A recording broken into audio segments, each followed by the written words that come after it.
대통령도 이제 휴가를 6박 7일을 간다고 해요. 갔나요? 갔죠. 갔죠? 예. 저도인가요? 저도를 갔나? 그때 옛날에 돼지저자라는 돼지저요? 돼지저도예요? 돼지저자. 아니 뭐 이게 저는 6박 7일 동안 휴가 간 대통령 처음 보는 것 같습니다. 아니 경무에 시달리다 간다잖아. 아, 경무? 수해 피해를 복구하느라고. 복구하느냐고 경무에 시달리다 간다고. 난 그 사람이 수해 피해를 경무를 한 걸 본 적이 없어. 음주에 시달리는 게 아니었을까요? 경무가 아니라요? 아니 그러니까 잼버리 대회 나가고 엎어지지. 아니 너무 웃겨. 봤어요? 사진? 봤지. 나중에 피디님 그 사진 한번 이따가 이거 우리 영상 나올 때 올려주세요. 아니 저는 합성 사진인 줄 알았어 아니요. 처음에. 못 이해가 안 보셨죠, 돼서. 변 대표님? 봤어요. 봤어요? 예. 나 진짜 미친 것 같았어. 얼굴이 뻘개가지고 못 일어납니다. 그러니까 이제 주변에 부축을 있는 받아요. 분들은 보좌진들 같긴 한데 얼굴이 다 굳어 있고. 예. 근데 본인은 계속 웃고 있어. 웃고 있어. 얼굴 뻘개서 신났어요. 너무 지금. 해괴한 그림이었어. 한 잔 마시고 그렇죠. 중심 잃었나 보죠. 아니, 못 일어나. 예전에 나이 한 80대 되신 그 할아버지들에게 술 마시면 못 일어나는 경우 있거든요. 그 자세로인데 그거 보니까. 와, 본인만 신났잖아. 못 일어났는데. 특이한 거는 휴가를 가면서 이재명 대표, 뭐 김기현 대표 그리고 역대 대통령들도 어떤 책을 읽을 건지 메시지 맞아. 전달을 위해서라도 책 제목 정도 하나는 얘기하잖아요. 근데 이번에는 그런 얘기가 전혀 없었어요. 그때 자기 안 읽을 건데 뭐 굳이 우리가 궁금해할 필요도 없다 했는데 대통령실에서 늘 경제, 과학 뭐 이런 분야 늘 열심히 읽고 있다 이런 걸로 그냥 대변하고 말더라고요. 근데 우리가 거기 짚어야 될 게 윤석열이라는 사람이 청와대를 국민들에게 돌려준다 그러는 명분으로 용산으로 빠졌는데 네. 청와대가 그게 원래 이제 별장인데 그게 이제 문재인 정권 때 국민에게 돌려준다 그래가지고 맞아요. 전면 개방을 시켰거든요. 그래서 이제 여름에 이제 막 놀러 오는 거야 그게. 네. 그럼 거기에 대통령이 한 6박 7일 있어버리면은 그 6박 7일 동안 이제 못 가는 거잖아요 국민들 통제가 되고. 막아놓죠. 저 광화문에 있는 청와대보다 그걸 돌려주는 게 맞는데 그거 이미 잘 놀고 있는 국민들 쫓아내고 또 들어가는 거 아닙니까? 그래서 그거를 내 기억으로는 아마 2020년인가 그렇게 선언해서 그 전에 문재인 대통령이 갔다가 그 다음부터 안 갔어 거기를. 그래서 휴가 간다고 하면 제주도 이런 데 갔었거든. 맞아요. 그렇죠. 그러면은 광화문에 있는 청와대도 그렇게 난리버섯하고 돌려주는 걸 좋아하는 사람이 거기 말고 갈 데 없나? 갈 때 천지죠. 그- 그게 왜 양평 가지? 양평. 저도 기억 다 나죠. 옛날에 박근혜 대통령이 저도에서 긴 롱치마 입고 저 작대기로다 그림 그린 저도의 거, 추억 맞아. 이거 옛날 자기 어려서 박정희 대통령이 그 저도로다 휴가를 갔을 때 저도의 추억이 아버지가 쓴 시 그렇지. 그래서 거기 가갖고 뭐 있던 거. 그런데 문 대통령이 조금 전에 말씀하셨지만 저도를 이제 대통령의 공간이 아니라 국민의 공간으로 가야 된다라고 해서 돌려줬거든. 맞아요. 옛날 노무현 대통령이 청남대 국민들에게 돌려줬듯이 저도도 돌려줬는데 아니 저도에 딱 6박 7일 동안 아무도 못 들어오게 한다. 이 말도 안 되는 거지. 국민과 함께 하겠다는 생각이 전혀 없는 거예요. 그리고 실제로 청와대도 국민품으로 돌려주겠다고 했지만 거기 영빈관도 계속 행사하고 있고요. 청와대 뻔질나겠습니다. 공간도 행사하고 있으면서 일반 국민들 뭐 필요할 때는 마음대로 맡고 있고 하고 뭐 마음대로입니다, 사실. 맞아요. 오히려 우리가 용산 가는 게 굉장히 불편해졌죠. 용산을 왔다 갔다. 거기 용산에 편의시설도 많고 한데 그 국가보안 1급 특급 보안 시설이다 보니까 여기저기 막아놓은 데가 많아서 오히려 용산을 왕래하기가 더 많이 불편해졌다. 저는 그렇게 느꼈습니다. 그리고 저도 가서 뭐 했죠? 근데 뭐 하나 메시지로 나와야 되는 거 아닙니까? 왔다 갔다 한대요. 아 유일한 거 있잖아요. 6박 7일 동안 왔다 갔다 한대요. 제일 잘하는 어디를요? 거 뭐 서울이랑 한잔 하시겠지. 한잔 하시면 한잔 하시면서 마음 놓고 한잔 하시겠지. 거기 헬기 타고 왔다 갔다 하기 때문에 헬기 타고 와가지고 또 강남에 와서 한잔하고 다시 가고 뭐 이렇게 그런 거예요? 근데 뭐 강남까지 오기에는 좀 거리가 좀 멀 것 같고 부산에 전에 갔던 일광횟집은 가지 않을까. 뭐, 일광했지. 네. 맞아요. 자갈치도 갔다 오는데 뭐 너무 자갈치. 좋아하더라고요. 근데 저희가 이렇게 웃으면서 뭐 휴가 얘기를 하긴 하지만 지금 얼마나 힘듭니까? 우리 맞습니다. 자영업자들. 참고로 작년에는 윤석열 씨가 작년에는 그 서초동 아크로비스타에서 휴가를 보냈어요. 그래서 왜 그러냐면 이거 강남에 술집 많이 잡아놔가지고 약속을 못 가는구나 했었거든. 그래서 이번에 보니까 서울에 왔다 갔다 한다고 발표를 했어요. 그랬어요? 네, 약속이 있어가지고 서울에 왔다 갔다 한다고. 약속이 있어가지고. 네. 아니 그게 웬 낭비입니까? 그리고 그게 대통령 이동한 게 돈이 얼마 많이 그냥 그 드는데. 한남동 거기에 있어서 글로 다 불러가지고 한잔 하면 되지. 이걸. 이게 경호 인력이 엄청나게 같이 움직여야 되는 일입니다. 네, 진짜 맞아요. 말씀하신 대로 네. 세금이 진짜 어떻게 새 나가는지 모르겠어. 그리고 헬기가 뜰 때 공군 헬기가 그냥 뜨는 게 아니라 주변에 1호기, 2호기, 3호기 3호기 어머하는 떠요. 맞아. 두 개의 그 헬기가 같이 떠야 되거든요. 근데 그 휴가 가서도 그렇게 아 진짜 뭐 할 말이 없습니다. 이번에 언론에 나온 거 보니까 우리 국민의 반이 경제적 어려움 때문에 가족 휴가를 포기했다고 나왔어요. 네. 경제적 어려움 때문에 이게 되게 중요한 거거든. 물론 이제 날이 너무 더워서 휴가 가는 것을 엄두에 못 내는 경우들도 있어요. 근데 네. 이것과 경제적 어려움 때문에 못 가는 거는 전혀 다른 건데 그렇죠. 대통령이 국민들 경제적 어려움 때문에 휴가 못 가는 거 이런 거 뭐 아예 생각도 안 하고 자기 그냥 편하고 좋은 대로 국민들이 사랑하고 이제는 함께 찾아가는 관광지 저도도 탁 막아버리고 이런 것들은 난 상당히 문제가 있다고 보는 거예요. 저는 애초부터 국민의 삶과 뭐 이런 거에 대해서는 전혀 관심이 없고 하고 싶은 게 별로 없어 보이긴 합니다. 그냥 본인 술 먹고 해롱거리고 김건희 씨 쇼핑 다니고 이제 뭐 이런 거에만 관심 있겠죠. 참 우리 국민들이 참 불쌍해요. 알코올성 치매 모습 같은 게 난 이번 잼버리 때 좀 느껴졌어요. 네. 그게 못 일어나는 모습 보면서 진짜 심각하지 않아요? 그래서 그 사진 보니까 김건희 씨가 이렇게 막 끌어당기는데 못 일어나는 거야 이게. 네. 그 직전에 또 얼마 전에 방명록 2줄짜리 쓸 때도 메모지 앞에 놓고 몇 번을 들여다보면서 썼던 모습 맞아요. 보셨죠? 아니 변 맞아요. 대표님이 그거 갖고 방송에서 한번 나 얘기하는 거 내가 들었는데 뭐라고 그 두 줄을 쓰는데 그 세 번인가를 보면서 이렇게 쓰더라고 보고, 이게. 이렇게 보고. 어? 그러니까 그냥 외워서도 할 수 있는 것을 아니 외워서 하는 게 그냥 그런 건 본인 생각을 쓰는 게 맞죠 방명록을. 근데 혹시나 실수할까봐 적는 것까지는 내가 이해해 보겠어요. 근데 그럼 이렇게 보고 아 이렇게 말해야지 그리고 쓰면 되는 거잖아요. 이거 진짜 이거는 무서운 일 아닙니까? 검사 때나 대선 후보 때보다 훨씬 더 마시고 있을 거예요 아마. 아, 시간이 훨씬 많거든요. 아 마시고 있을 거야. 왜냐하면 그 후보 때 같은 경우는 일정이 다 공개되지 않습니까? 근데 이건 대통령 일정 공개를 안 하잖아요. 그렇기 때문에 공개가 안 된 일정 때는 계속 마시고 있는 게 아닌가. 더 좋은 술로. 아니 그 출퇴근도 안 해버리고 뭐 그죠. 뻔하잖아요. 뭐 출퇴근 똑바로 하겠습니까 저 사람이 저게. 그러니까 그 거의 한 원래도 많이 마셨을 텐데 그때보다 더 많이 마시고 있다 그러면은 그 나이 때면은 술을 줄여야 될 나이가 그렇죠. 더 느렸다. 뭐 순식간에 그냥 가는 거죠. 이렇게. 아니 근데 우리나라는 분단 국가잖아요. 그 대통령이 사실 24시간 정말 총명한 정신으로 있어야 하는데 자칫 잘못해서 전쟁 선포라도 하면 어떡합니까? 제정신 아니어서? 아니 그러니까 노무현 대통령은 대통령 5년 하는 동안에 술을 안 마셨다는 거 아닙니까? 혹시라도 어떤 상황이 생길지 몰라서 본인도 술을 뭐 안 좋아하는 건 아니지만 저도 뭐 노무현 대통령 퇴임하고 났을 때 봉화가 갖고 우리 같이 장군차 심고 막 이러면서 막걸리 드셨어요. 먹고 그랬었거든요. 지금도 그 사진 다 있는데 근데 본인이 그렇게 막걸리 같은 거 먹는 거 좋아했는데도 불구하고 안 하는 거야 술을. 그게 책임을 진 사람의 그럼요. 그 책임을 다하고자 하는 진짜 기본 자세 아닙니까? 저도 얘기 들은 게 그 당시에 와인잔으로 이렇게 건배할 때도 그게 포도주스였다고 하더라고요. 그러니까 다 모양만 그냥 격식만 갖췄을 뿐이지 실제로는 술을 입에 안 대는 것이 노무현 대통령이 국가를 운영하는 그 자세,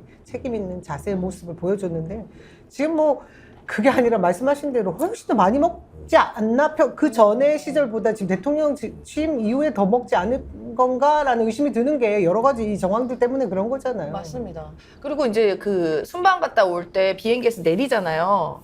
몇 번을 이렇게 비틀비틀 거려서 내린 적이 있습니다. 아마 1호기 안에 있는 술 다 먹었나 봐요. 그렇지 않고서는 저렇게 비틀거리고 얼굴 벌겋고 눈 흐리고 아니 이게 나는 정말 대한민국 국민으로서 너무 창피해요. 어떻게 이런 일이 있을 수 있죠? 어떻게 대통령이 맨날 술에 취해 있어요?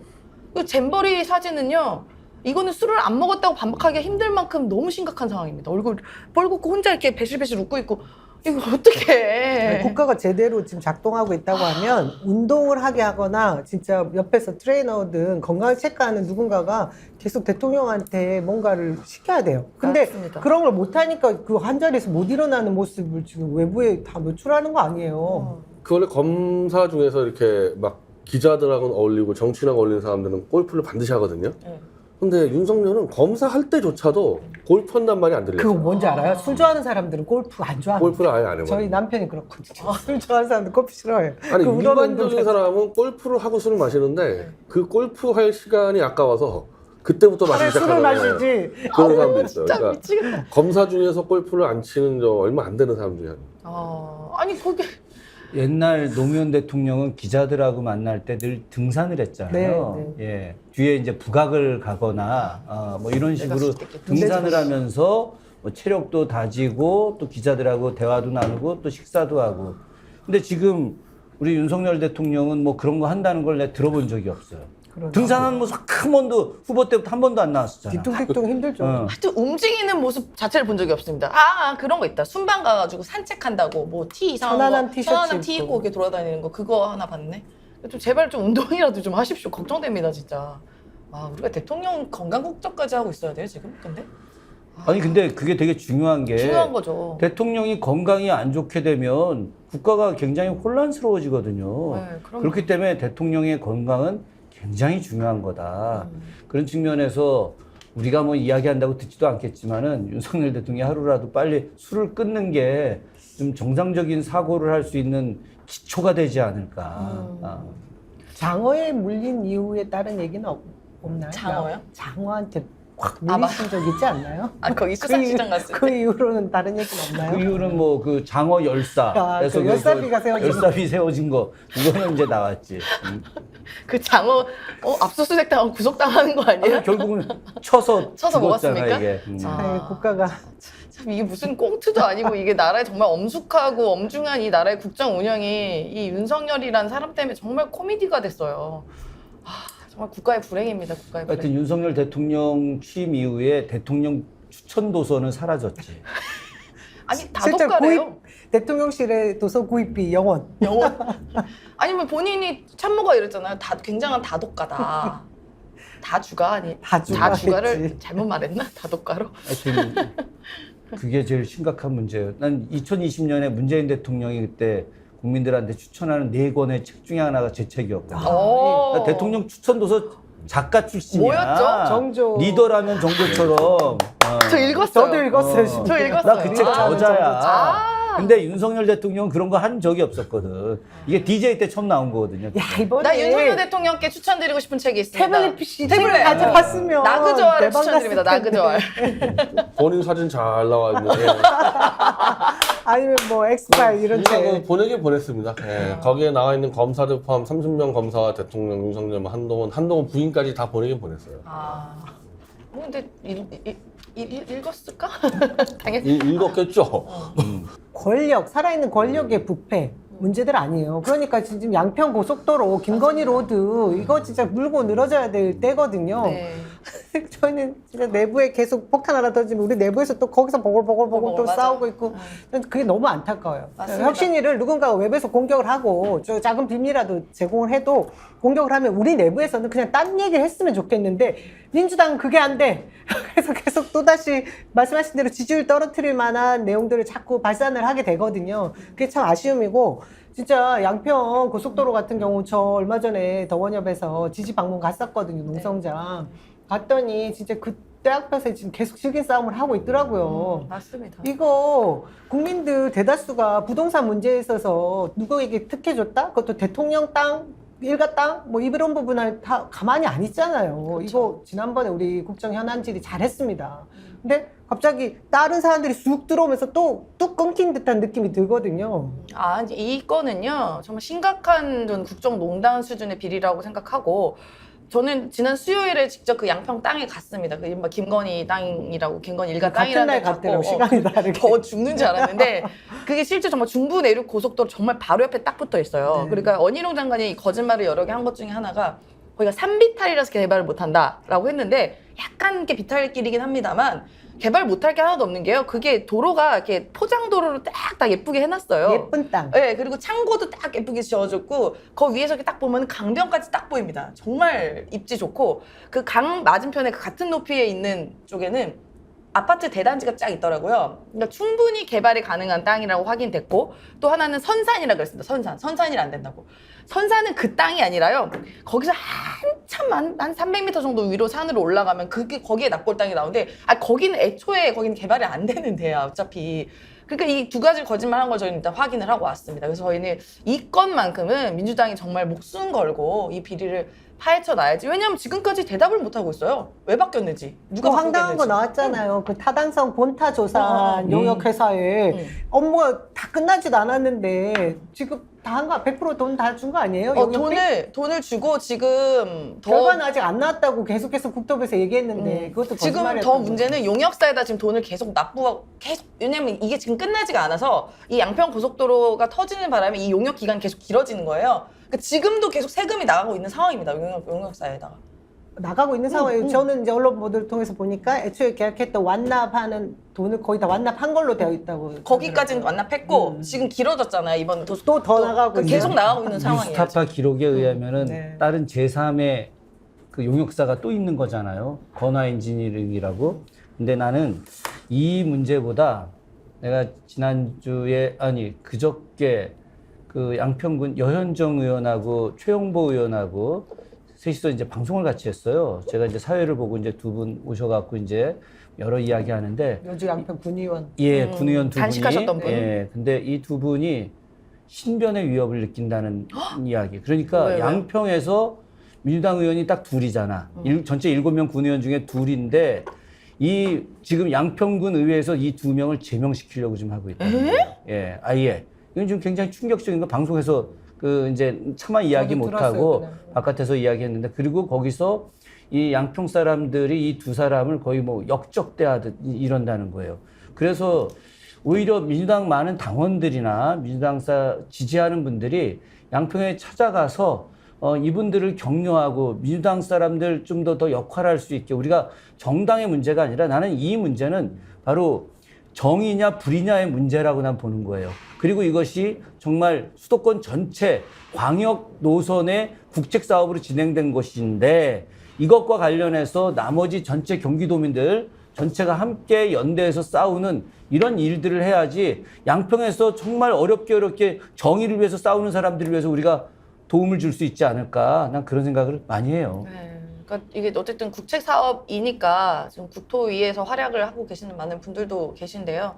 조금 더 이렇게 뭐 지금 원희룡 장관 지난번에 뭐 쩔쩔 매는 거 봤잖아요. 그러니까 조금 더 이제 단서 같은 거, 제보 같은 거 있으면은 찾으셔서 꼭 이 건은 절대로 그냥 넘어가면 안 됩니다. 네. 다녀오셨다면서요? 몇 명 또 영장 치겠네. 저 양평 쪽 관련된 사람들. 그렇죠. 네. 준비하고 있겠네. 준비 또 해요? 아니 실제로 지금 그렇게 지금 한다는 소리가 들려요. 그 두 분들하고 이제 뭐 이렇게 방송에서 이야기할 수 없는 뭐 사석에서 이야기 보면 이분들이 정말 불안에 떨고 있어요. 특히나 그 정도인가요? 그쪽 그 우리 여 의원님 같은 경우에는 그 공무원과의 대화를 녹취를 공개를 했잖아요. 맞아요. 그것 때문에 그 내부의 공무원 노조에서 또 반발하는 그런 기자회견을 했다고 하더라고요. 아니 공무원 노조들도 진짜 불의한 거 해야 되는 게 공무원의 책무거든요. 당연하죠. 근데 지금 상황이 본인들의 그 직장이 먼저인 것 같은 느낌이 들어서 이 부분에 대해서 어떻게 잘 풀어야 될지에 대한 고민들을 저희가 이야기하고 왔어요. 제가 방문했을 때 우리 김현정 그 위원장이 또 전에 민노총에 또 있었고, 그래서 요 이제 공무원 노조는 또 별개의 조직으로 움직이는 부분이 있으니 어쨌든 그래도 지금 그 의원이 자기 역할을 다하기 위해서 했던 부분을 그렇게 비난을 할 것이 아니라 함께 이 상황들을 뚫고 나가자, 이런 식으로 해야 될 부분이 있어서 민주당에 있는 뭐 한노위 관계되는 의원님들한테도 도움을 요청하고 그래야 될 상황 같더라고요. 너무 지금 수세에 몰려 계신 것 같고요. 저는 이 양평 고속도로 문제가 지금 현 정권을 흔들 만한 진짜 엄청난 사건이라고 국민의힘이나 정부에서도 느끼고 있는 것 같아요. 네. 바로 순살자에 이어서 LH 전수조사 시키면서 뭐 이권 카르텔 전 정부 탓하면서 국정조사까지 나가게 하는 게 요거 덮고 싶구나. 다시 다른 걸로 이슈를 덮어서 요거를 묻히게 하고 싶구나 하는 욕심이 보이더라고요. 그리고 이제 대통령실에서 단 한마디도 하지 않습니다. 이 양평 고속도로 건 관련해서 한마디의 의견조차 없어요. 근데 그동안에 대통령실에서 나왔던 해명들과 이런 여러 메시지와 이번에는 너무 다르잖아요. 예전에 주가 조작 문제, 김건희 씨 주가 조작 문제, 그거 뭐 그 관련자들 무죄도 나오고 했었을 때 득달같이 이봐라 무죄다라고 이제 얘기가 했었었는데, 이 양평 건은요 단 한마디도 하지 않고 원희룡 장관 뒤에 숨어만 있습니다. 또 매우 수상한 거예요. 저는 이 지점도 매우 수상하다고 보여집니다. 그리고 만약에 그 양평에 있는 땅이 예를 들어서 김건희 씨 일가 땅이 아니라고 쳐도 이 과정 자체가 매우 이상하거든요. 근데 말도 안 거기에 되는 거죠. 만약 땅이 없다고 치더라도 이상한 거예요. 이거는 자체가. 근데 거기에 또 땅이 있어. 근데 이렇게 국민적으로 난리가 나고 국민이 막 이렇게 이게 뭐야 어떻게 된 거야 얘기해라고 하고 있는데 입장도 없고, 만약에 정상적인 고위공직자라면 그냥 이거 땅 내가 팔게요. 매각할게요. 기부 체납할게요. 했었을 것 같아요. 그러니까 이 원한대로 하시든 변경을 하시든 나는 이 땅을 상관없으니까 이 땅 그냥 내가 팔게요라고 하는 게 정상적인 반응 아닙니까? 근데 죽었다 깨어나 그쪽을 하고 싶은가 봐. 지금 반응을 보니까. 정말 네. 그 절대 손해 보기 싫은 것 같아 네, 보니까. 그러니까. 놓치지 않겠어 이 이익을 막 이런 거 같지 않아? 이 정도 되면 보통 팔아야 되는 게 전 정상처럼 보이는데 뭐 우리랑 생각이 다르시죠? 아무리 봐도. 네, 지금 오늘 또 양평도 얘기하다가 또 이제 흥분을 하게 됐는데 자 이제 뭐 아까 말씀하신 것처럼 또 이제 용산 대통령실 이전에 가서 천공 이거 백제건 또 이제 왜 또 조용합니까 갑자기 또? 뚝 끊겼어요. 또 끊겼어, 백제건이면 또. 돼? 저거는 이제 소송 취하로 가는 단계라고 봐야 돼요. 네. 그러니까 백제건이라는 대타를 내세워서 김종대 씨하고 부승찬 대변인에게 충분히 헛갈리만 했다. 그럼 이제 명예훼손의 이 위법성이 없어지거든요. 의도적으로 주장한 게 아니라 누가 봐도 백제건과 좀 헛갈렸다. 그 핑계 대고 이제 소송을 취하를 하려는 거예요. 취하 안 하고 기소해버리면 이제 CCTV 증거 다 까야 되거든요. CCTV 까면 될 거 아니에요. 그러니까 이제 취하하고 구독자들. 이제 숨으려고 이 정리를 하는 겁니다. 야 7개월 동안 고민했구나. 어떻게 하면 이거 덮을까 한 해서. 1년 동안 야 닮은 놈 찾아와 이래가지고 수염을 더 기르신 거 아니에요 그 사이에? 비슷하게 닮은 놈 찾아왔는데 여기서 이제 이양 덮으면 안 되고 이거 덮으면 말이 안 되는 거고 네. 이거는 일단은 저 김종대 씨나 부승찬 입장에서는 무고죄로 걸어야 되고 민사로 윤석열하고 김대기 비서실장 손배소송 걸어야 돼요. 1년 동안 그 대통령실에서 김종대 부승찬을 완전히 가짜뉴스 유포자로 얼마나 때렸습니까, 그거를. 맞습니다. 그래서 민정사 가야 되는데 이게 개인이 할 수 있는 게 아니고 이거 국회 운영위에서 네. 김대기 실장 불러서 다 찾아서 그냥 증거 다 잡고 해야 돼요, 사실 이거 민주당에서. 안 할 것 같아서 더 얘기를 안 할 텐데. 집요하게 좀 예, 싸워야 안 할 것 되는데. 같으니까. 이렇게 말하면 좀 죄송하지만 이렇게 먹잇감이 많은데 왜 다 놓치고 있어? 빨리 당장 이미 운영위가 열리고 있어야 돼. 그래서 김대기 실장 불러다가 그냥 거의 조인트 까고 있어야 되는데 안 할 게 뻔해서. 제발 좀 부탁드립니다. 이렇게 먹잇감이 많은데 하나라도 좀 잡아주세요. 좀 국회에서 할 일이 이렇게 많은데. 네, 답답한 마음에 좀 휴가라도 가고 싶네요. 이동관은 그냥 넘어가 우리. 이동관은 어떻게? 이동관은 전문가 아닙니까? 변 대표님이? 진짜 최고 전문가는 옛날에 관계도 변희재 있으셨다고 하니까. 대표인데. 뭐 아니 이제 일 시작했잖아요. 청문회 때. 일 시작해가지고 뭐. 이제. 그래서 KBS는 어떻게 넘어가는 건가요? 어쨌든 제가 지금 이 사람은 지금 다 쪼개서 팔려고 왔다. 어? 예, 고용방송도 다 팔려고 왔다. 팔아 넘기려고 왔다. 땅 생각하고 있었더니 이제 그래서 이 방송국 파는 거야. 대응을 잘해야 되는데 옛날처럼 사장 꽂아가지고 장악이 아니라 팔아먹으려고 왔기 때문에 대응 전술도 좀 바뀌어야 될 겁니다. 나는 여기에 더해서 방송통신이잖아. 그죠? 이런 것도 막나요? 예, 그 유튜브도? 통신과 관련된 것도 뭔가 그 기업과 연계해서 엄청난 경제적 이익을 얻는 방법을 찾지 않을까 그런 생각을 해보는데 변 대표님 생각은 좀 어떠세요? 지금 안 그래도 넷플릭스 네. 그 얘기를 하고 나왔거든요. 맞아요. 그러니까 아무래도 한국판 뭐 넷플릭스나 또 뭐 거대한 거 기획하려는 것 같은데, 그러니까 지난번에 이동관 씨하고 김인규 씨가 MB 때 각각 홍보수랑 KBS 사장 했는데 네. 정권 바뀌니까 남은 게 하나도 없잖아요. 이번엔 전술 바꿨을 거란 말이에요. 우리가 나가도 우리가 먹을 걸 만들어 놓고 나가자. 그러니까 제 생각이 바로 그거예요. 저는 그게 우선일 거야. 방송보다도 이번에는 통신에 더 비중을 두지 않을까 그런 생각을 해봐요. 예. 그러니까 넷플릭스 통신이 돈이 엄청나잖아, 통신이. 그죠? 그렇죠. 그러니까 뭐 넷플릭스 얘기가 갑자기 딱 나온 것도 갑자기 왜 넷플릭스? 그게 지금 방송통신위원회에서 그 넷플릭스를 그렇죠. 왜 얘기하지? 지금 그래서 사실 좀 이상했죠. 넷플릭스로 인해서 통신계하고 방송계가 지금 다 완전히 흘리고 있으니까 이제 그거 비슷한 거 한번 해보자 해서 뭐 몇 조 원짜리 판짤 수도 있을 정도 사람들의 이 스타일이. 진짜 어떻게 하면 좋아요? 그 나라의 도둑이 많다는 게 정말. 그러니까 옛날처럼 이건 하지 마. 옛날처럼 뭐 무슨 정권 가까운 사람을 MC로 집어넣어서 한다 이제 이런 싸움 안 할 아니야. 겁니다. 이거 해봐야 자기한테 얻는 거 다 없다는 거 알아요. 그래서 크게 팔아먹으려고 그럴 겁니다. 근데 최근에 종편의 패널들도 약간 좀 정리가 됐더라고요. 그 뭐 TV조선이나 이런 데도 지금 패널들도 그냥 거의 싹 다 그건 이제 알아서 기는 거죠 이제. 알아서? 이제 알아서 기는 거죠 방송사들.